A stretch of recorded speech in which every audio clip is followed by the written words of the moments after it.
आजची रेसिपी आहे भरलेली कोलंबी। ह्यासाठी आपल्याला लागणारं साहित्य आहे कोलंबी, आलं लसूण मिरची कोथिंबीरची पेस्ट 1 चमची, हळद, मसाला, लिंबूचा रस, काळं मिरी, थोडंसं मीठ, गरम मसाला, रवा, तांदळाचं पीठ तळण्यासाठी व तेल। हिरव्या वाटपासाठी आपल्याला लागणार आहे खिसलेला नारळ, मिरची 1-2, आलं लसूण व कोथिंबीर।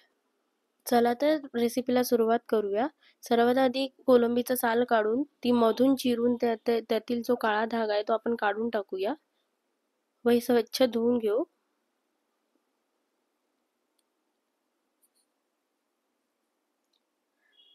धुतल्यावर कोलंबीमध्ये आलं लसूण मिरची कोथिंबीरची पेस्ट, थोडीशी हळद, मीठ, मसाला, काळं मिरी व थोडंसं लिंबूचा रस टाकून 10 ते 15 मिनिटं मॅरिनेट करायला ठेवायचं आहे।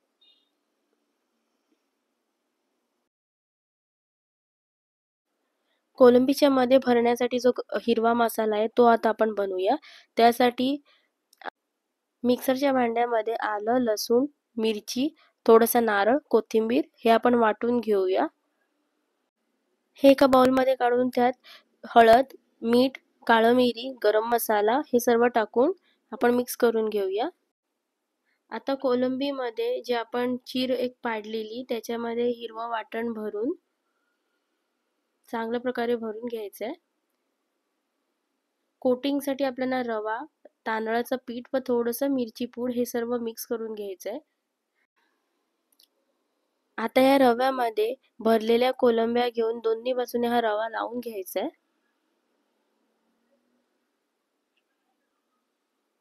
आपल्या सर्व कोलंब्या रेडी झाल्यात। आता एका पॅन मध्ये तेल घ्यायचं आहे। ते गरम झाल्यावरती आपण जे कोलंब्या रेडी आहेत आपल्या त्या आपण तळत टाकायच्या।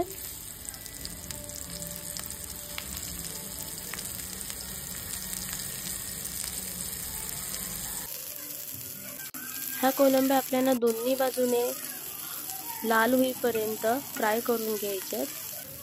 जी बाजूचा वरचा आणि खालचा भाग आहे तो क्रिस्पी होतो। आपल्या कोलंब्या रेडी आहेत।